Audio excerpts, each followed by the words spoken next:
Dans cette vidéo, je reviens sur un sujet qui a fait polémique il y a 2 mois, la présence de soldats français au Bénin. J'avais été le premier journaliste à travailler sur le sujet, en effectuant un reportage sur place, début 2023, et en m'interrogeant sur le rôle réel de ces militaires français, qu'on présentait alors comme de simples instructeurs. Mais l'histoire ne s'arrête pas là, car ces dernières semaines, j'ai voulu retourner au Bénin pour enquêter sur cette coopération militaire française bien trouble. Mais les autorités béninoises m'ont empêché de fouler leur sol et de découvrir la vérité. La France-Afrique fait décidément tout pour garder ses petits secrets. Le drame de l'Afrique, c'est que l'homme africain n'est pas assez ancré dans l'histoire. La France, elle est liée à l'Afrique. Il y a comme une convergence d'intérêts communs. Mais vous m'avez parlé comme si j'étais le président du Burkina Faso. Quelque part, vous me parlez comme si j'étais toujours une puissance coloniale.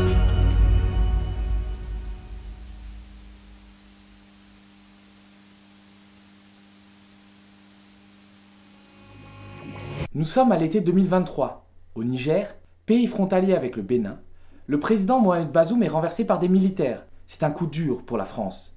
Le chef d'État nigérien était l'un des principaux alliés de l'Élysée, à la fois dans la lutte contre le terrorisme et l'immigration. Bazoum n'avait pas hésité à couvrir les bavures de l'armée française, comme lorsque nos soldats avaient ouvert le feu sur des manifestants pacifiques à Terra, au Niger, tuant 3 jeunes, dont un gamin de 14 ans. Du coup, le putsch contre Bazoum n'avait pas plu, mais alors pas du tout à Emmanuel Macron. Je veux dire ici avec beaucoup de clarté que la France condamne absolument, avec la plus grande fermeté, ce coup d'État militaire contre un dirigeant démocratiquement élu, courageux, et qui fait pour son pays les réformes et les investissements dont il a besoin, et que nous accompagnons comme nous avons accompagné son prédécesseur depuis le début. Ce coup d'État est parfaitement illégitime et profondément dangereux pour les Nigériens, pour le Niger et pour toute la région. Emmanuel Macron ne va pas s'en tenir aux condamnations de principe. Il convainc plusieurs dirigeants ouest-africains de monter une opération militaire qui doit être soutenue logistiquement par la France et qui a pour but de rétablir le président déchu, Mohamed Bazoum. Parmi ces chefs d'État va-t-en-guerre qui veulent envoyer leurs soldats envahir le Niger, on retrouve le Sénégalais Macky Sall, l'Ivoirien Alassane Ouattara, mais aussi Patrice Talon, le président du Bénin, pays voisin du Niger. Patrice Talon est l'homme le plus riche du pays. Cet oligarque tropical a fait fortune dans le coton avant de faire main basse sur le pouvoir en 2016. Avec lui, le Bénin a pris le virage de la modernité, mais il a aussi pris un tournant autoritaire.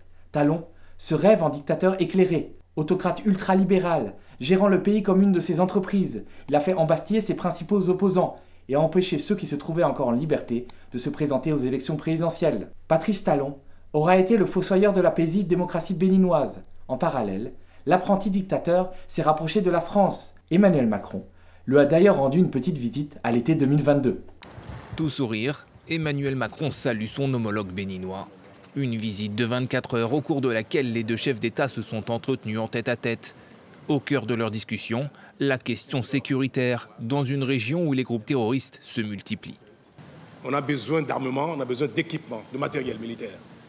Et en cela, nous attendons un effort de votre part. Nous avons les moyens financiers d'acquérir ces équipements-là, et nous savons que vous avez les moyens de nous les fournir. Des demandes entendues par les autorités françaises qui émettent toutefois quelques conditions. Le président m'a demandé des équipements plus sophistiqués, de drones, de surveillance et autres, sur lesquels nous allons là aussi dans les prochaines semaines avancer pour répondre à la demande qui est légitime. Mais nous le faisons en n'oubliant jamais que la réponse sécuritaire doit s'accompagner d'une réponse politique et de développement si nous voulons qu'elle soit pérenne. Patrice Talon a choisi son camp. Lorsque Bazoum est renversé le 26 juillet dernier, le président béninois va s'aligner sur la position de Paris, ce qui va susciter l'ire des nouveaux maîtres de Niamey, et notamment du patron de la junte nigérienne qui s'est emparé du pouvoir, le général Abdourahmane Tiani. La tension monte entre le Bénin et le Niger. Pendant plusieurs mois, les frontières entre les 2 pays restent fermées, ce qui va avoir des conséquences économiques désastreuses. Le Niger utilisant le port béninois de Cotonou pour faire transiter la plupart de ses importations. Au printemps 2024, les relations se détendent progressivement. Le Niger compte commencer les exportations de son pétrole en utilisant un oléoduc long de 2000 km qui traverse le Bénin pour atteindre la mer. Mais fin mai, contre toute attente, c'est brusquement l'escalade. Le Bénin a décidé lundi de bloquer l'embarquement du pétrole nigérien au port de Cotonou tant que le Niger maintient sa frontière fermée. Cette décision intervient alors que le Niger s'apprête à exécuter un contrat pétrolier conclu avec la Chine, portant sur 90 000 barils par jour, ce qui place le pays sur la liste des exportateurs africains de pétrole. Il y a quelques semaines, le Bénin a rouvert ses frontières avec son voisin du Nord à la suite de l'allègement des sanctions de la CEDEAO qui pesaient sur le Niger après le coup d'État de juillet 2023.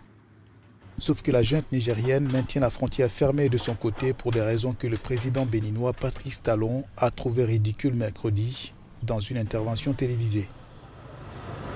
Les autorités nigériennes accusent le Bénin de vouloir envahir leur pays via des forces étrangères regroupées à la frontière. C'est une véritable guerre froide qui débute entre les deux pays. Un conflit géopolitique aussi.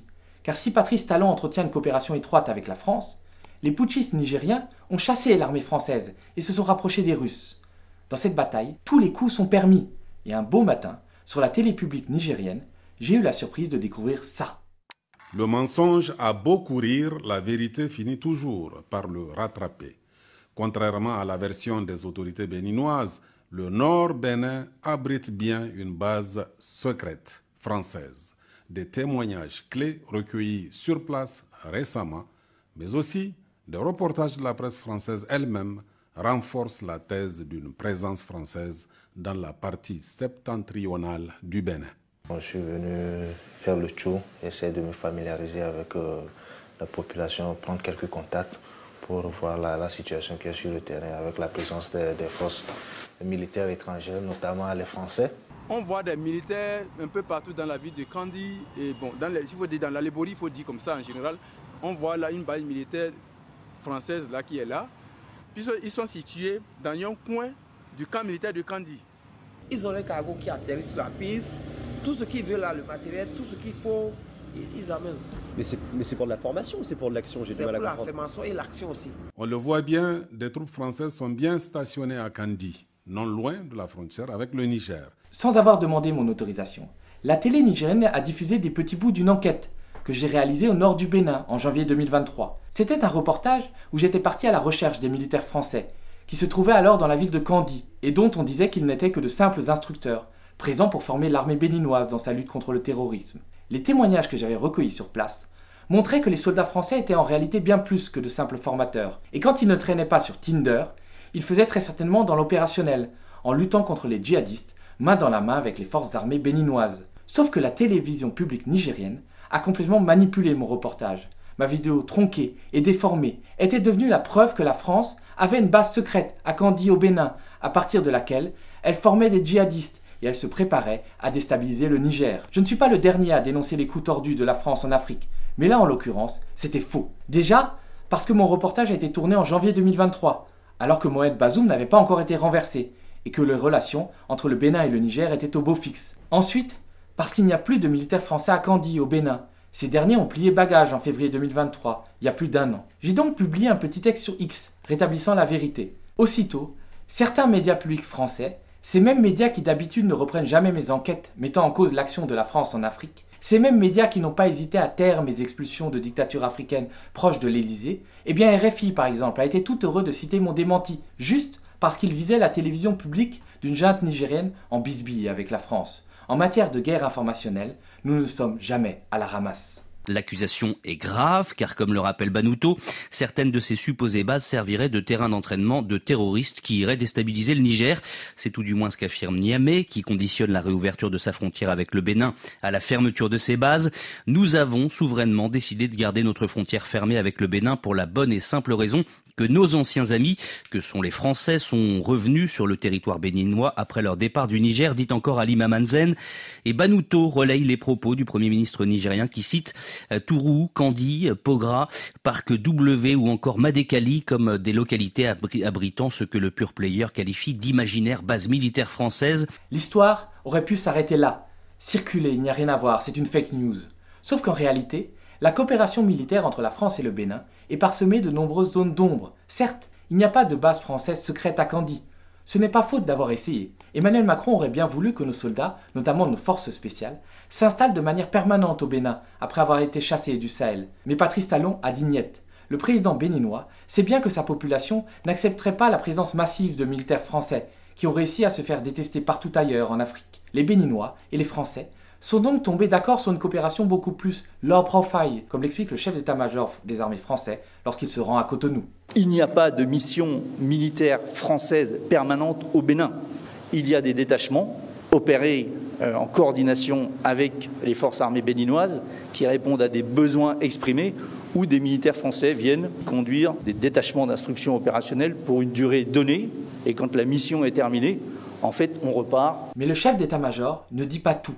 La France est beaucoup plus engagée au Bénin que l'on ne croit. Déjà, en matière de renseignement, où notre DGSE appuie le renseignement béninois dans sa lutte contre le terrorisme. Ensuite, en matière d'équipement militaire, où la France a déjà fourni des blindés au Bénin début 2023. 2 sociétés françaises, Défense Conseil International, appuyées par Atos, ont livré des drones et un avion de renseignement aux forces armées béninoises. Cette livraison a été financée à hauteur de 11,7 millions d'euros par l'Union européenne. Elle a été approuvée directement par Paris, l'État français étant pour le moment actionnaire majoritaire de Défense Conseil International. Officiellement, ce projet doit permettre de mieux lutter contre le terrorisme au Bénin, mais il va aussi permettre de surveiller la frontière nord avec le Niger. Dans quel but? On le sait, la France a déjà tenté de déstabiliser des pays africains en passant par ses voisins.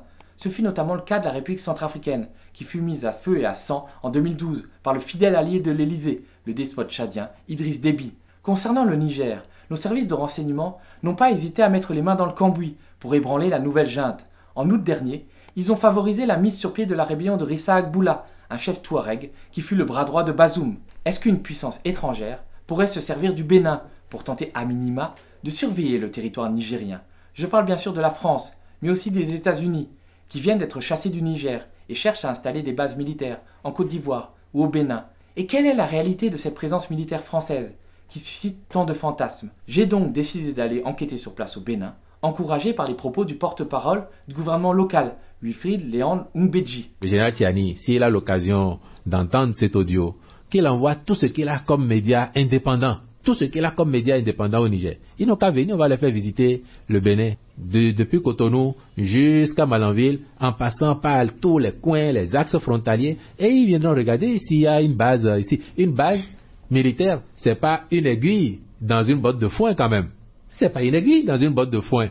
Donc, il peut déployer les moyens satellitaires qu'il veut avec ses alliés militaires du moment pour venir voir si on a une base ici. Le 27 mai dernier, j'ai fait les choses bien. Et j'ai demandé une autorisation de reportage à la HAC béninoise, l'organe en charge de l'accréditation des journalistes étrangers. Première surprise, son secrétaire général m'a reçu assez froidement, en disant que ma demande allait être examinée de près par le président, en raison, je cite, d'un précédent fâcheux. Ma vidéo dans le Nord, sur les soldats français à Kandji, n'avait visiblement pas plu aux autorités béninoises. Mais je me disais qu'avec les propos rassurants du porte-parole du gouvernement, j'allais pouvoir visiter le Bénin, de Cotonou à Malanville, et faire mon travail de journaliste en toute liberté. Eh bien, figurez-vous que je me suis bien planté. 1 mois et demi après ma demande, j'attends toujours mon accréditation, qui ne m'a pas été refusée officiellement, mais qui a été ajournée pour des motifs plus farfelus les uns que les autres. D'abord, parce que le président de la HAC était en voyage. Ensuite, parce qu'il y avait des élections internes à la HAC. Et enfin, parce qu'une commission spéciale devait examiner ma demande d'accréditation. Commission qui n'existe pas dans le règlement intérieur de la HAC et qui semble avoir été inventée juste pour mes beaux yeux. Le président de la HAC me demandait de contacter son secrétaire général, qui lui-même me demandait de contacter le président, ce qui m'a rendu à moitié fou ces dernières semaines. J'ai bien sûr joint le porte-parole du gouvernement, qui a toujours été très poli, mais qui ne m'a pas été d'un plus grand secours. Lui aussi m'a recommandé de relancer le président de la HAC, qui me renvoyait vers son secrétaire général, qui lui-même m'a renvoyé vers... Bref, très clairement, on voulait me dire non sans me dire non. On n'a pas eu le courage de me refuser l'accréditation. Alors, les autorités béninoises ont louvoyé, comme toute bonne dictature qui ne s'assume pas. L'ambassade de France au Bénin doit aussi être contente de ne pas m'avoir dans les pattes. D'ailleurs, une nouvelle ambassadrice va arriver prochainement dans le pays. Il s'agit de Nadège Choua, qui a directement travaillé à la cellule diplomatique de l'Élysée. Je ne viendrai donc pas enquêter au Bénin, car je sais que j'y serai immédiatement arrêté et expulsé, ou tout du moins empêché de faire mon métier. Je ne pourrai donc pas avoir des preuves tangibles sur cette coopération militaire franco-béninoise qui a beaucoup à cacher. Des sources dignes de foi et recoupées par mes soins m'ont indiqué que l'avion de renseignement, financé par l'Union européenne, était aujourd'hui basé sur l'aéroport de Tourou, près de Parakou, au centre du pays. Les renseignements collectés par cet aéronef seraient non seulement exploités par des militaires béninois, ce qui est logique, mais aussi par une poignée de coopérants français. Selon Intelligence Online, 6 autres drones devraient arriver prochainement, qui vont être livrés par la société française Delair. Décidément, la France-Afrique n'est pas encore morte, elle est même toujours bien vivante au Bénin.